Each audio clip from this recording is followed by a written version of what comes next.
할렐루야. 온라인으로 수요예배 함께 하시는 여러분들을 주님의 이름으로 사랑하고 환영합니다. 지금도 우리와 함께 하시고 우리를 푸른 초장과 실만한 물가로 인도하시는 주님을 이 시간 함께 기쁨으로 찬양하겠습니다.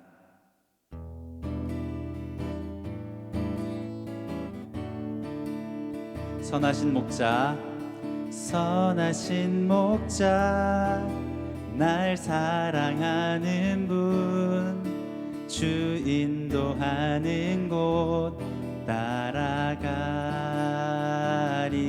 주의 말씀을 나 듣기 위하여 주 인도하는 곳 가려내. 선하신 목자, 선하신 목자, 날 사랑하는 분, 주 인도하는 곳 따라가리. 주의 말씀을 나 듣기 위하여 주 인도하는 곳 가려내. 나를 푸른 초장과 쉴만한 물가로 내 선하신 목자 날 인도해.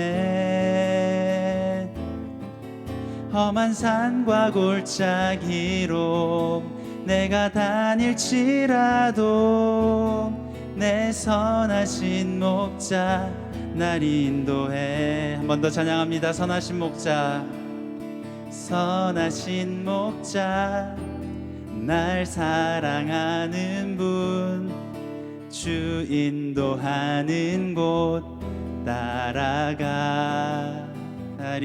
주의 말씀을 나 듣기 위하여 주 인도하는 곳 가려내. 나를 푸른 초장과 쉴만한 물가로 내 선하신 목자 날 인도해. 험한 산과 골짜기로 내가 다닐지라도 내 선하신 목자 날 인도해. 나를 푸른 초장과 쉴만한 물가로 내 선하신 목자 날 인도해.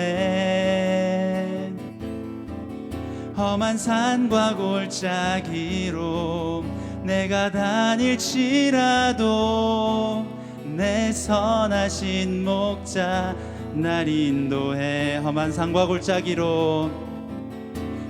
산과 골짜기로 내가 다닐지라도 내 선하신 목자 날 인도해.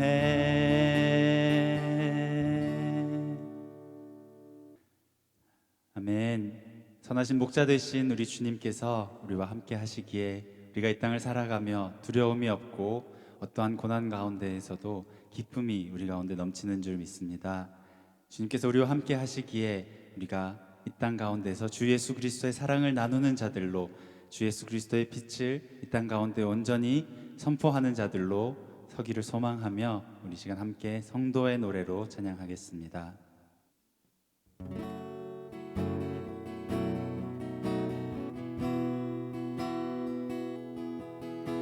환난 가난과 고난 수고로움 속에도 성도는 그 믿음을 지켰네.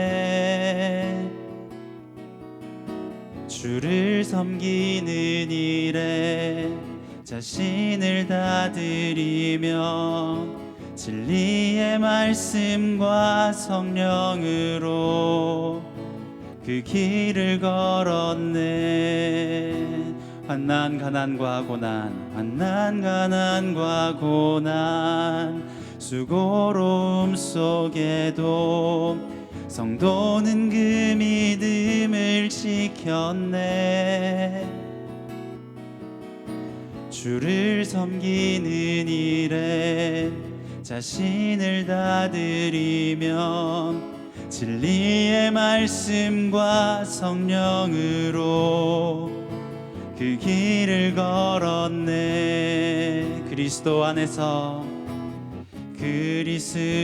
안에서 새롭게 하시고 그리스도로 인하여 자유케 되었네.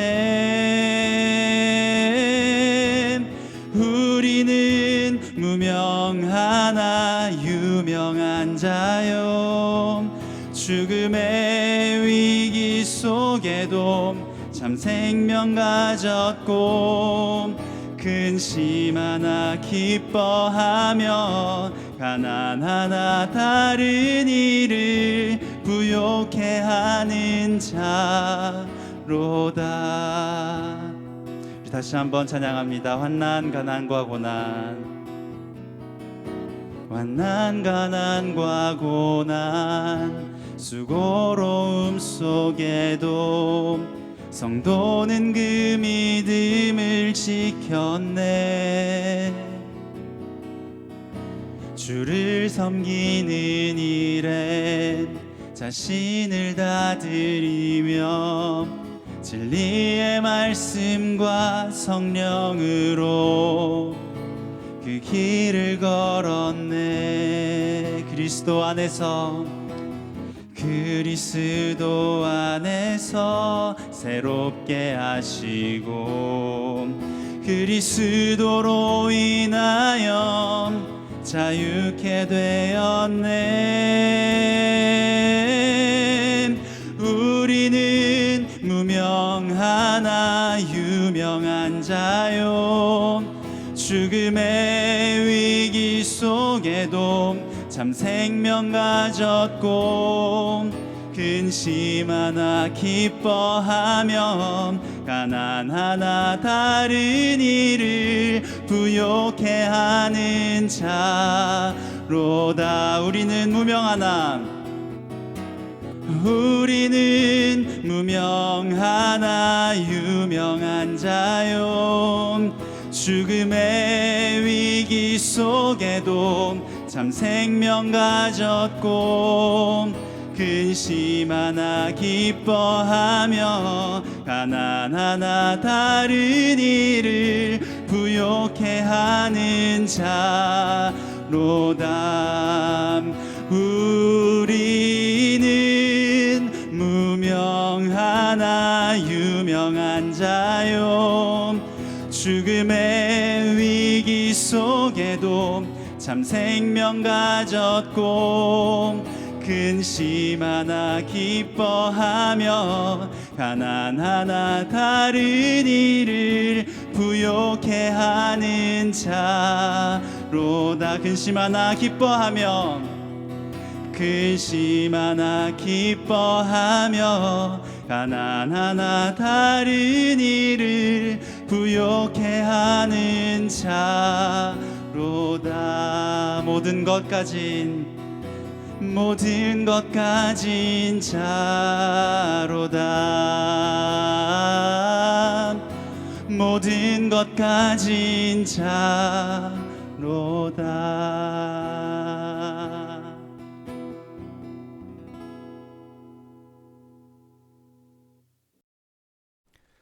할렐루야.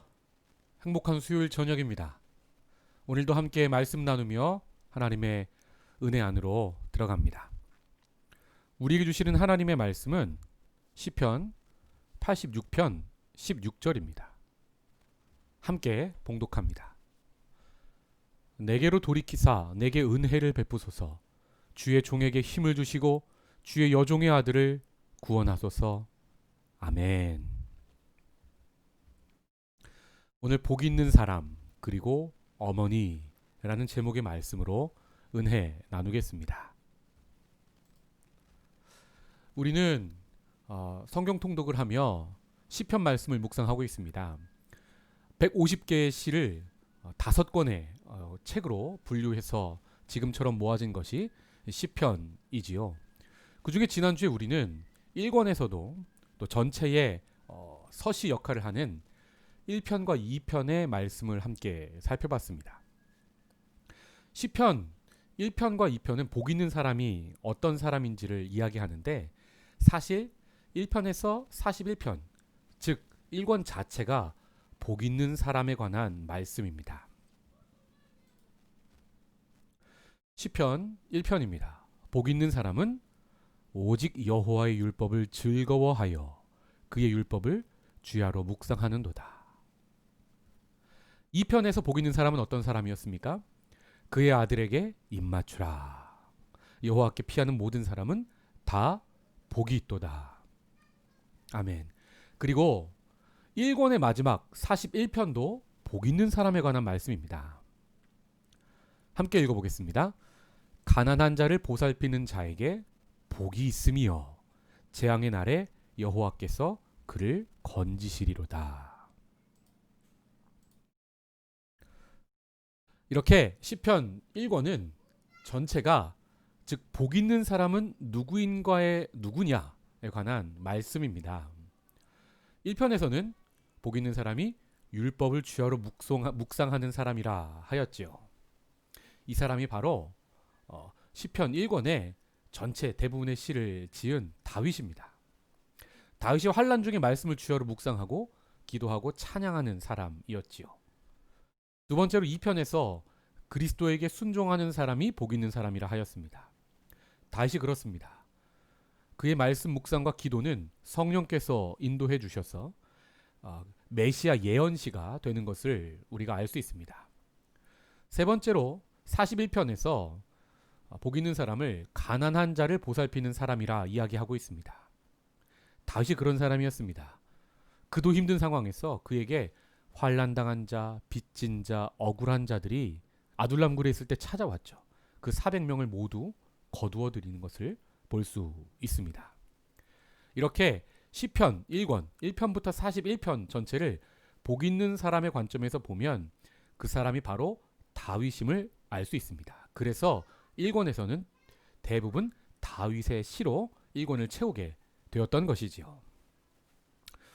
성도 여러분, 우리가 다윗을 찬양을 잘하는 사람으로만 알아서는 안 됩니다.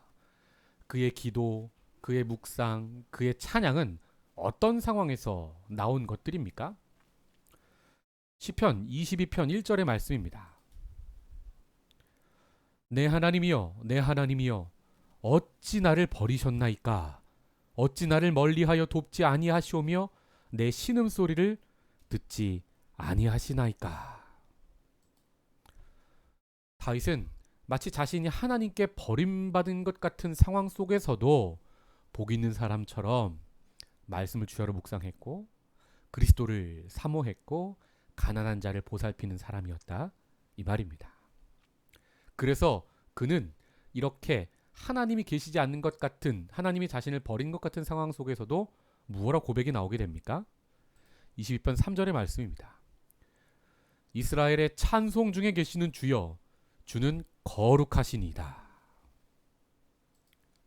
그는 어려운 상황 속에서도 하나님을 찬송했고 그 찬양 속에 하나님의 임재를 경험했던 사람이지요.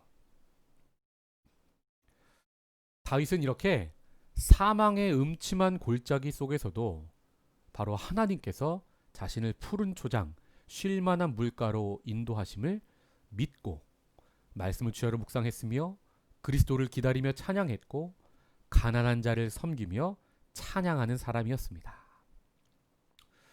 우리가 이 시대에 그리스도인들이 주로 교회 안에서만 찬양을 하는데 우리도 다윗처럼 복 있는 사람이 되어서 우리의 찬양이 삶 자체에서, 우리가 밟는 땅에서, 부르신 곳에서부터 흘러나오기를 사모해 봅니다. 성도 여러분, 우리가 사실 다윗은 잘 안다고 할 수 있습니다. 그런데 이 다윗의 아름다운 신앙은 누가 전해준 것일까요?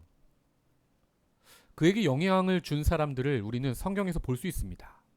먼저 멘토로 사무엘이 있었죠. 라마나요트에서 다윗을 위로했고 말씀을 양육한 것을 봅니다. 또 친구 요나단, 여인의 사랑보다 승한 우정으로 다윗을 도왔죠. 또 하나님 말씀을 어려울 때 전해준 갓, 또 다윗이 잘못했을 때 하나님 말씀 전해주었던 나단. 이 사람들이 다윗에게 좋은 영향들을 주었지만 사실 이 사람들을 만나기 전부터 다윗은 성경에서 하나님 보시기에 그 마음이 합한 자다라는 칭함을 받던 사람이었습니다. 또 이 사람들을 만나기 전에도 이미 소년 다윗은 골리앗 앞에서 나아가는데 떨지를 않습니다. 그가 담대하여 칼과 창이 아니라 만군의 주 여호와의 이름을 의지하여 골리앗에게 나아가 승리하였던 것을 볼 수 있습니다. 이런 다윗의 아름다운 신앙은 누가 전수해 준 것입니까? 외부의 사람이 아닌 그가 이미 성장기에 가정에서부터 신앙을 전수받은 것이 분명합니다. 그래서 우리는 먼저 아버지 이새를 떠올려 볼 수 있습니다. 그런데 흥미로운 사실은 성경은 이새에 대해서 그렇게 좋은 평가를 내리고 있지 않은 걸 봅니다. 이새는 자기 아들 중에 왕이 될 사람에게 기름 부으려고 사무엘이 찾아오죠. 아들 다 데려오라고 하는데 다윗은 데려오지도 않았습니다. 그는 다윗이 하나님 마음에 합한 자인 줄 알지를 못했던 사람입니다. 즉 아버지 이새는 중심을 보는 사람이 아니라 외모를 보는 사람, 즉 왕의 스펙을 보는 사람이었습니다. 다윗의 형들을 지금 시대로 생각해 보면 스펙 쌓기에 열중한 사람들입니다. 그래서 다윗의 형들은 아버지의 마음을 흡족하게 했던 자들이죠. 사무엘이 첫째 아들 엘리압부터 보는데 과연 하나님께서 왕으로 선택하실 만한 자다라고 여기며 기름 부으려고 했었죠. 그만큼 스펙 관리가 잘 됐던 아들들입니다. 그들은 키와 용모가 뛰어났고 창검술에 능했고 전투에 관해서 리더로서 능력을 발휘할 만한 사람들이었습니다. 지금으로 치면 학벌, 토익 점수, 사회 봉수 점수, 또 어려서부터 쌓은 이력서 같은 것들이 매우 주목할 만해서 대기업에서도 너도 나도 데려갈 만한 인재상이었다는 말입니다. 성도 여러분, 이런 조건이 중요하긴 하지만 하나님이 주목하시는 중심에 비하면 아무것도 아닙니다. 그런데 아버지 이새는 영적인 눈이 그리 밝지 않아서 평소 막내 아들 다윗이 어떤 사람인지를 알지 못하였고 그래서 왕을 뽑는 중요한 그 자리에 데려오지도 않았고 허드렛 일, 양치는 일을 맡겼지요. 다윗 입장에서 이렇게 아버지에게 인정과 사랑을 받지 못하는 상황 속에서도 그는 양치는 일을 매우 기쁘게 여겼습니다. 사무엘이 7 아들 중에 하나님께서 선택하시는 사람이 없자 이새에게 물어서 막내 다윗을 데려오죠. 그때 다윗의 모습을 보면 성경은 그가 용모가 붉고 아름다웠다라고 말합니다. 땡볕에서 양을 치느라 다윗의 얼굴이 붉게 탔지만 그가 기쁨으로 일하는 사람이었기에 성경은 그 모습이 아름답다라고 이야기했던 겁니다. 성도 여러분, 다윗에게 이렇게 하나님 보시기에 아름다울 만한 신앙의 중심을 가르친 사람이 아버지가 아니면 누구란 말입니까? 제가 이런 묵상을 평소에 하던 차에 얼마 전에 한국의 조성욱 목사님이라는 분의 작은 논문을 하나 읽게 되었습니다. 조 목사님은 장신대를 졸업하고 예루살렘 히브리 대학에서 박사학위를 받으신 분인데 이분이 한 15년 전쯤 한국에 오셔서 구약학교에서 다윗의 어머니에 관한 논문을 발표를 한 적이 있습니다. 그 글을 제가 읽게 되었고 감동이 와서 오늘 설교를 준비하게 되었습니다. 그래서 오늘은 우리가 모두 다윗은 잘 아니까 다윗의 어머니에 대하여 그리고 신앙의 어머니들에 대하여 함께 살펴보고자 합니다. 오늘 본문 말씀 시편 86편 16절입니다. 내게로 돌이키사 내게 은혜를 베푸소서 주의 종에게 힘을 주시고 주의 여종의 아들을 구원하소서. 아멘. 본문에서 다윗은 하나님께 자신을 주의 여종의 아들이라고 말합니다. 즉 자신의 어머님을 떠올리며 하나님께 기도하고 있는 겁니다.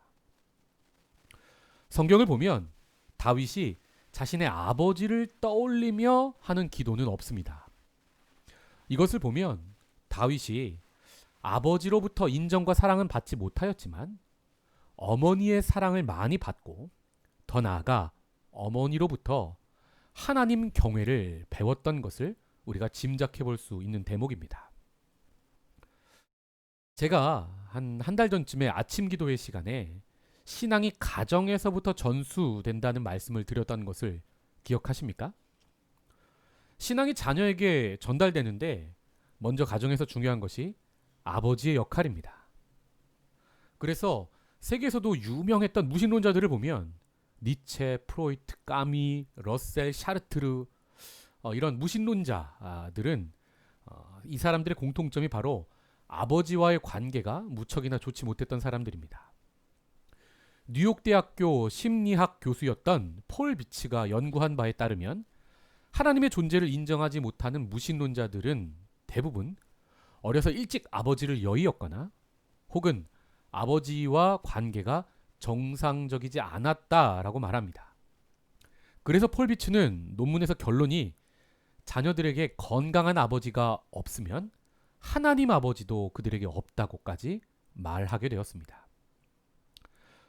그런데 여러분 한번 생각해 보십시오. 아버지와 관계가 좋지 못한 사람 중에 좋은 신앙을 가진 분들도 많이 있습니다. 이건 어떻게 된 경우입니까? 이런 경우는요, 아버지의 역할을 뛰어넘을 만한 좋은 어머니가 자녀들에게 있었던 것을 우리가 알 수 있는 겁니다. 성경에는 다윗뿐 아니라 신앙의 어머님을 통해 하나님을 만난 많은 사람들이 나오고 있습니다. 먼저 이삭의 아내 리브가를 떠올려 봅시다. 리브가는 첫째 아들 에서가 장자권을 우습게 여기는 것을 봅니다. 그래서 에서는 늘 사냥을 좋아하며 이방 여자들과 어울려 놀기를 좋아했죠. 그래서 그런 에서 대신에 어머니 리브가는 둘째 야곱을 철저히 집에서 자신의 앞에 두고 키우며 작정하고 하나님의 말씀을 가르쳤다고 구약학자들은 말하고 있습니다. 신앙이 이삭 때에서 끊겨서는 안 되니까 리브가가 그렇게 했던 것입니다. 흥미로운 사실은 아버지 이삭도 다윗의 아버지 이새처럼 영적으로 눈이 어두워 하나님의 선택이 누구에게 임하였는지를 보지 못하였다는 것입니다. 그래서 야곱은 어머니 리브가의 가르침으로부터 하나님의 경외를 배우게 되었습니다. 그리고 야곱은 장자권을 매우 소중히 여깁니다. 구약에서 장자권은 신약에서 바로 하나님의 자녀의 권세를 상징할 만큼 중요한 것이었습니다. 그 중요한 장자권을 얻는 데 있어서 리브가와 야곱이 방법론을 잘못했지요. 그러나 하나님께서는 그들의 그 사모하는 모습을 믿음으로 받아주시고 야곱의 장자됨을 인정해 주셨습니다. 그만큼 에서가 하나님을 떠나고 어머님의 또 부모로부터의 신앙 양육을 멀리하였다는 말입니다.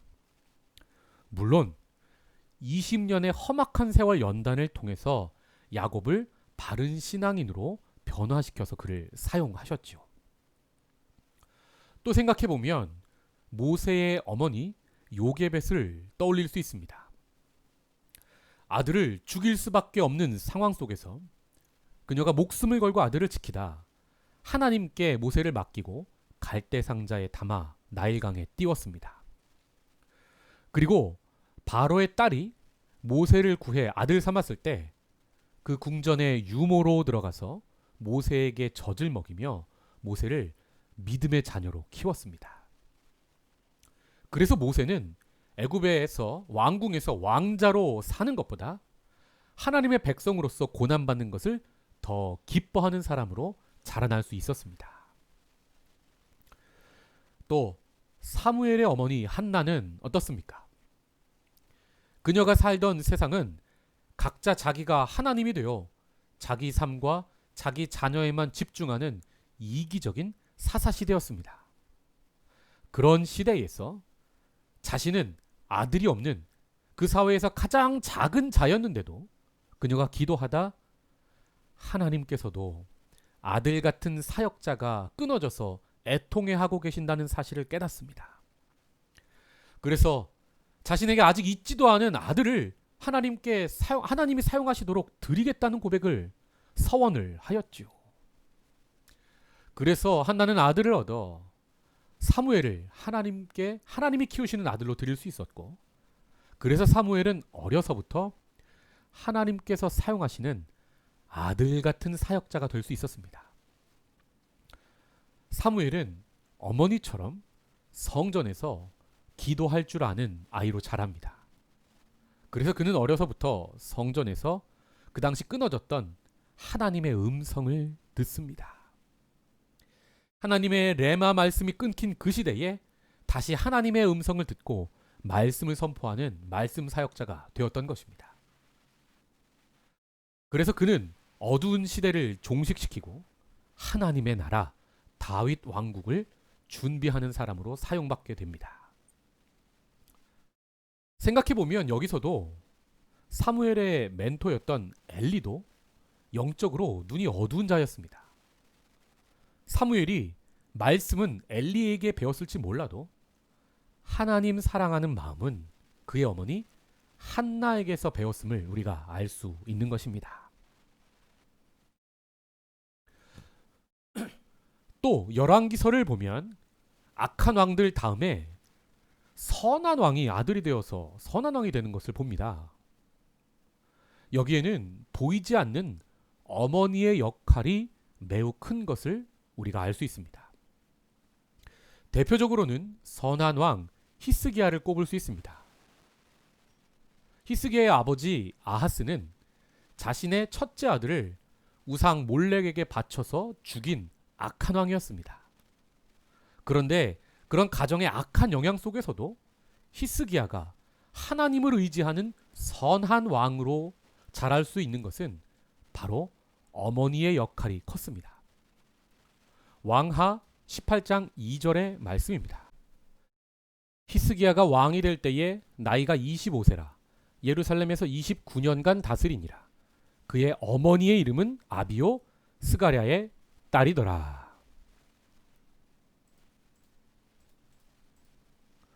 성경은 히스기야가 왕이 될 때를 기록하는데 어머니의 이름을 함께 기록하고 있습니다.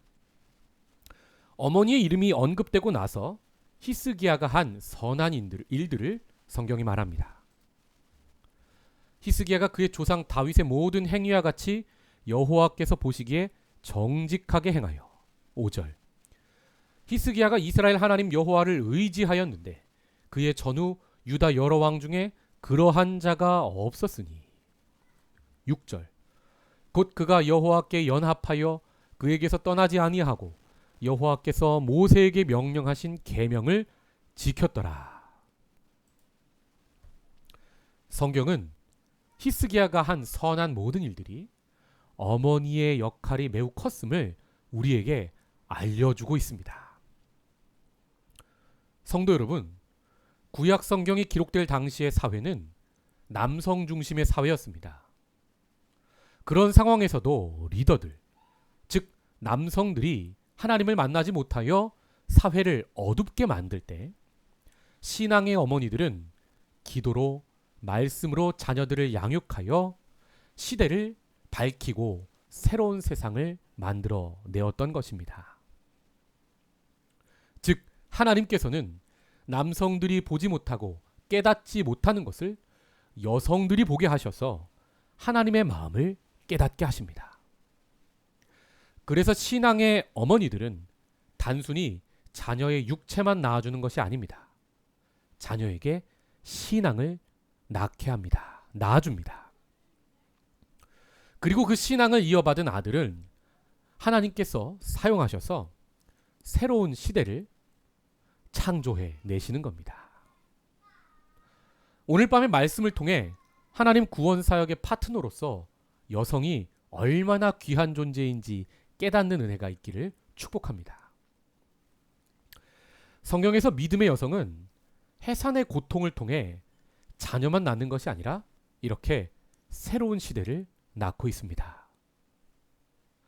창세기는 이런 여성의 능력이 바로 하나님의 선물임을 말씀하고 있습니다.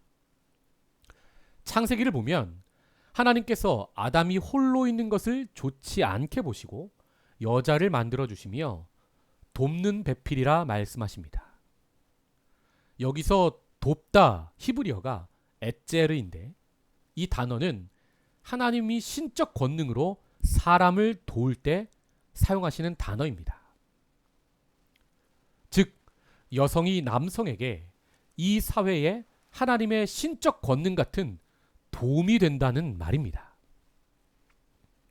먼저 이 말의 뜻은 여성은 하나님의 능력을 부여받은 자로서 남성을 도와 이 땅에 새로운 생명을 창조해냅니다. 생명의 창조는 오직 하나님만 하실 수 있는 일인데 이 귀한 능력을 하나님께서는 여성에게 맡기셨다는 말입니다. 그래서 우리는 여성의 엣제르로 인해 이 땅에서 말씀대로 생육하고 번성하여 땅에 충만할 수 있습니다. 둘째로 여성이 사람에게 엣제르가 된다는 것은 여성이 영적인 모성애를 가진 존재라는 것을 말합니다. 어머니는 육적인 생명만 낳아주는 것이 아니라 오늘 말씀처럼 자녀에게 신앙을 전해주어서 영적인 생명을 갖게 해주는 존재입니다. 성경에서는 이 영적인 모성애를 하나님께서 사용하셔서 새로운 시대를 낳게 하시는 것을 우리에게 말씀하고 있습니다. 여기서 잠시 저희 집안의 어머니 이야기를 드려야 할 것 같습니다. 저는 3대째 신앙인인데 친할머니를 통해 신앙이 우리 집안에 들어왔습니다. 어릴 때 단칸방에서 할머니와 자주 함께 있었는데 할머니는 늘 제가 잠들기 전에 주기도문과 사도신경을 알려주시고 저를 위해 기도해 주셨습니다. 그리고 저는 찬양을 참 좋아하는데 이것도 바로 할머니의 영향이 큽니다. 할머니께서는 늘 기도하시다가 찬양을 부르셨는데 내 주를 가까이 하게 함은 이런 찬송가를 많이 부르셨습니다. 그래서 저는 지금도 이 찬양을 부르면 할머니의 음성이 귓가에 울리는 것만 같습니다. 또 저희 어머니도 신앙의 어머니이십니다. 아버지의 사업이 망하고 나서 아버지가 잠시 실업자가 되었을 때도 어머니는 가정을 지키셨습니다. 좋은 집에 살다가 하루아침에 망하고 빚쟁이들에게 쫓겨서 달동네로 이사를 했습니다. 쥐가 나오고 5가정이 공동 화장실을 써야 하고 수도 시설도 없어서 우물을 함께 써야 하는 그런 곳, 10평도 안 되는 단칸집에서 살아도 제가 두려움을 느끼지 않고 행복할 수 있었던 것은 바로 어머니의 역할이 매우 컸습니다. 어머니는 가정에서 늘 따뜻한 웃음으로 저를 양육해 주셨고 하나님께서 저를 얼마나 사랑하시는지 늘 말씀해 주셨습니다. 또 낮에는 열심히 일하시고 또 시간이 되는 한 계속 교회에 가셔서 기도하셨습니다. 그렇게 우리 가정을 지키시고 부모님이 열심히 일해서 빚을 다 갚았는데 아버지가 또 아프기 시작하셨습니다. 수술이 잘못되어 아버지가 전신마비가 왔습니다. 그래도 포기하지 않고 어머님이 아버지를 돌보셔서 다시 걸을 수 있게 되었습니다. 그리고 아버지가 돌아가시기 몇 년 전은 많이 움직이지를 못하셨는데 아버지의 손발이 되어주셨습니다. 그런 어려운 상황 속에서도 어머님께서는 저를 신앙으로 잘 양육해 주셨습니다. 그래서 저의 지금 모습은 바로 어머니의 작품입니다. 성도 여러분, 여성은 때로 약할 수 있습니다. 그런데 어머니는 강합니다. 하나님의 엣제르가 있는 존재이기 때문입니다.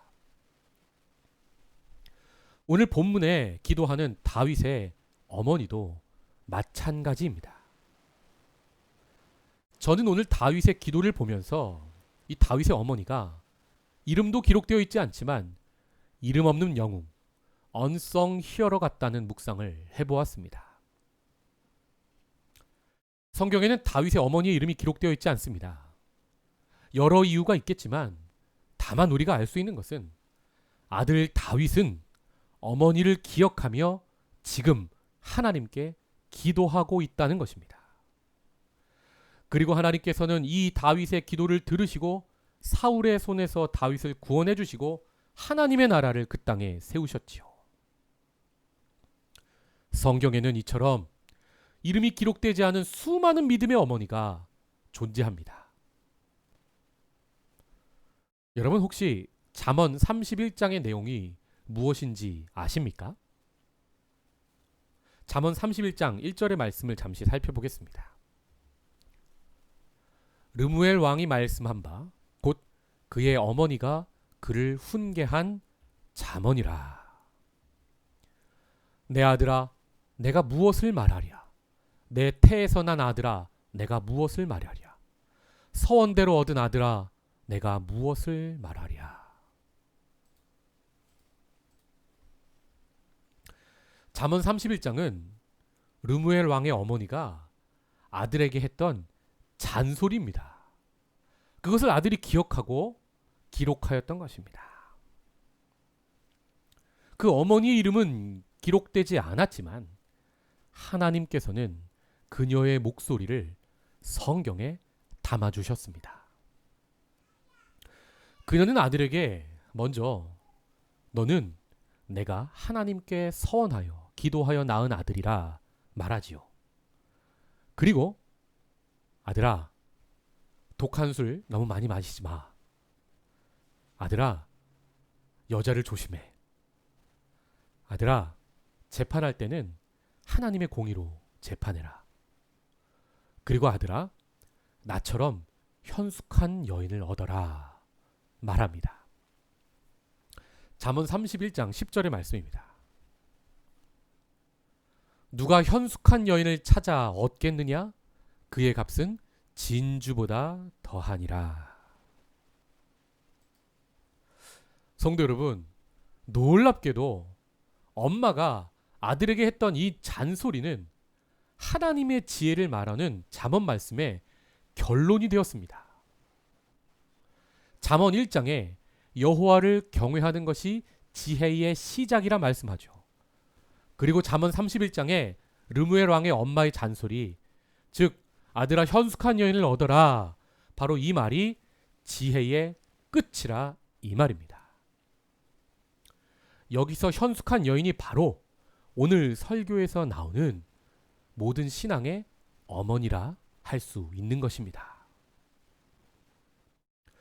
현숙한 여인은 하나님의 엣제르, 즉 영적인 모성애로 자녀에게 아름다운 신앙을 전수해 주어서 새로운 시대를 낳는 어머니들입니다. 시편 1권에서 말하는 복 있는 사람은 바로 다윗이라 말씀드렸지요. 이 다윗의 복은 바로 현숙한 그의 어머니로부터 전수되었던 것을 우리가 알 수 있다 이 말입니다. 우리도 다윗의 어머니처럼 자녀를 복 있는 사람으로 키웁시다. 우리에게는 이미 복음이 있습니다. 예수 그리스도의 그 아름다운 이름이 우리에게 있습니다. 그래서 이 복음을 자녀의 가슴 깊숙이 새겨주는 우리가 되기 원합니다. 우리도 자녀들을 다윗의 어머니처럼 말씀을 주야로 묵상하는 사람으로 키웁시다. 고난 중에도 그리스도께 순종할 줄 아는 사람으로 양육합시다. 고난 중에도 가난한 자를 돌볼 줄 아는 복 있는 사람으로 자녀를 양육합시다. 하나님께서는 우리의 양육 가운데 함께 하셔서 자녀들에게 그 복을 전해주시고 복 있는 사람으로 이 세상을 살아가게 하실 줄 믿습니다. 그래서 우리의 자녀를 통해 이 세상도 복받고 하나님께로 돌아오게 될 것입니다. 기도하겠습니다. 하나님, 오늘 말씀 주셔서 감사합니다. 우리도 다윗의 어머니처럼 우리에게 주신 아름다운 복음을 자녀들에게 전하게 하여 주시옵소서. 그렇게 가정을 사용하여 주시고 그렇게 교회를 복음의 통로로 사용하여 주시옵소서. 시대가 어두울 때 자녀를 이기적으로만 양육하는 것이 아니라 세상의 지식만 주입시키는 것이 아니라 하나님을 경외하는 지식을 자녀에게 전해주며 먼저 그 말씀을 삶으로 살아내는 우리가 되어서 고난 중에도 복 있는 사람으로서 살아갈 수 있도록 우리 자녀들을 그렇게 기를 수 있도록 은혜 더하여 주시옵소서. 감사하고 이 모든 말씀 예수님의 이름으로 기도하옵나이다. 아멘. 오늘 이 밤에 우리가 기도할 기도 제목을 드리겠습니다. 신앙의 유산이 가정과 공동체에서 아름답게 전수되기를 함께 기도합니다. 환난 중에도 말씀을 주야로 묵상하는 신앙의 부모, 멘토가 되게 하소서. 예수 그리스도를 닮은 성품을 지니고 성령의 열매를 맺는 신앙의 부모, 멘토가 되게 하소서. 가정 또는 친밀한 관계를 넘어 세상을 섬기고 돌보는 우리가 되게 하소서. 세상적 기준과 가치관이 아닌 오직 말씀을 바탕으로 한 성경적 가치관으로 자녀를 양육하게 하소서. 땅 끝까지 복음이 증거되어 더 많은 가정이 예수를 주로 고백하게 하소서. 싱가포르 사회가 속히 안정되고 경제적, 사회적 문제들이 해결되게 하소서.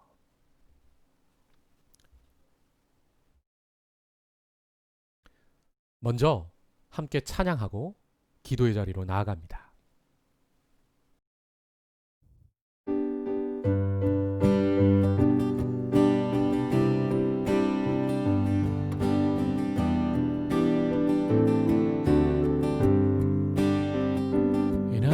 사랑하는 채 비록 헤어졌으나 어머님의 무릎 위에 앉아서 재미있게 듣던 말 그때 일을 지금도 내가 잊지 않고 기억합니다.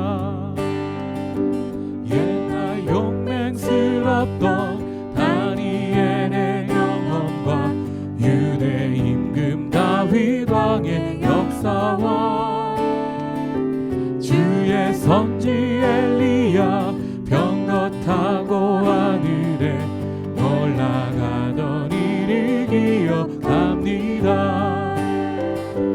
귀하고 귀하다 우리 어머님이 들려주시던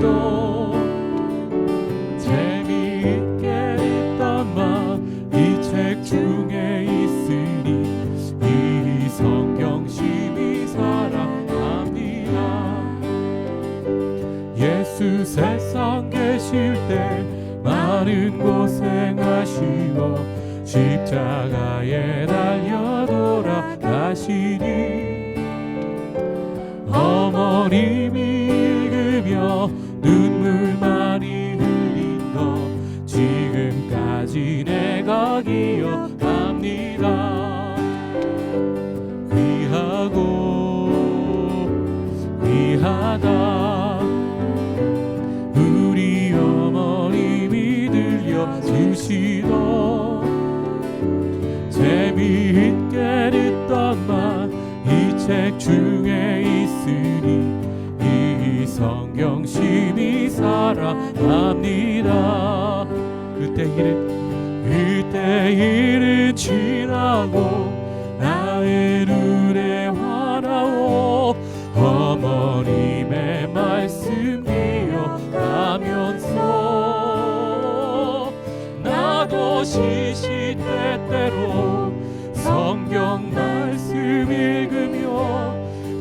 주의 뜻을 따라 살려 합니다. 귀하고 귀하다 우리 어머님이 들려주시던 재미있게 듣던 말 이 책 중에 있으니 이 성경 심히 사랑합니다. 아멘. 사랑하는 생명의 말씀교회 성도 여러분, 이 밤에 같이 기도하기 원합니다. 우리가 예수 그리스도의 이름을 받았습니다. 부모님께, 스승에게, 멘토에게, 친구들에게 예수 그리스도의 그 귀한 이름을 우리가 받았습니다.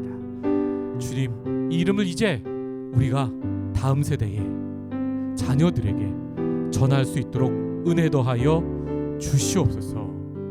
가정을 사용하여 주시옵소서. 교회를 복음의 통로로 사용하여 주시옵소서. 주님, 우리가 영적인 부모의 역할을 잘 감당할 수 있도록 은혜 더하여 주시옵소서.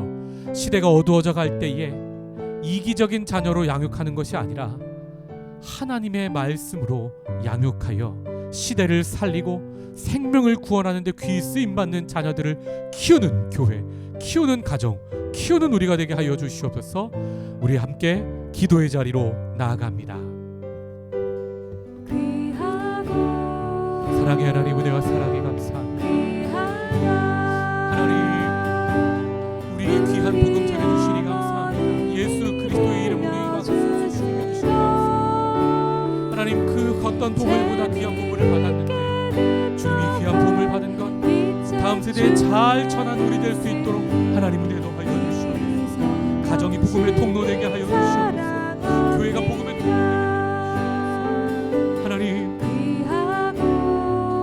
은혜 위에 은혜가 넘치는 공동체 되게 하여 주시옵소서. 시대가 어두워져 갈 때 주님 이기적으로 삶을 살자 시대를 깨우고 어둠을 많은 사람들을 빛 가운데로 주님께로 끌어오게 하는 귀한 찬양을 회복하는 그런 영적인 부모 역할을 감당하는 우리를 주님 역사하여 주시옵소서. 하나님이 그렇게 우리를 사용하여 주시옵소서. 그때 일은 지나고 나의 눈에 하나오 어머님의 말씀 기억하면서 나도 시시때때로 성경 말씀 읽으며 주의 뜻을 따라 살려 합니다. 귀하고 귀하다 우리 어머님이 들려주시던 재미있게 듣던 말 이 책 중에 있으니 이 성경 심히 사랑합니다. 재미있게 듣던 말 재미있게 듣던 말 이 책 중에 있으니 이 성경 심히 사랑합니다.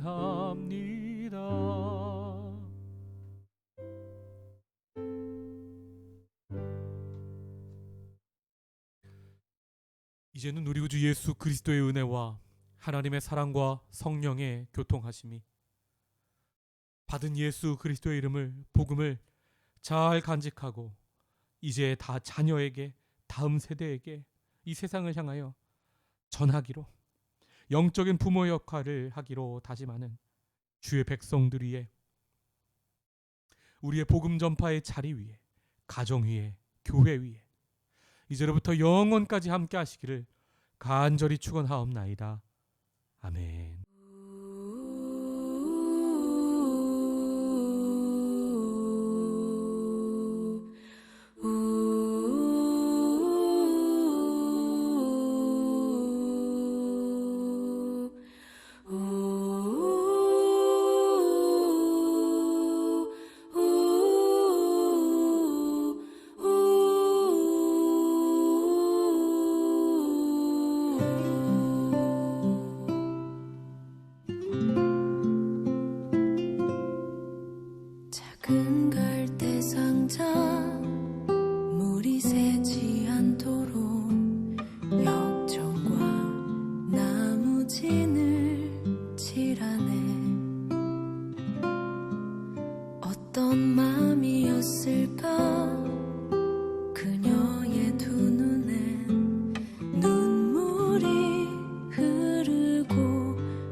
길가에 띄우며 간절히 기도했겠지. 정처 없이 강물에 흔들흔들 흘러내려가는 그 상자를 보며 눈을 감아도 보이는 아이와 눈을 맞추며 주저앉아 눈물을 흘렸겠지. 너의 삶의 창조인 너의 참 부모이신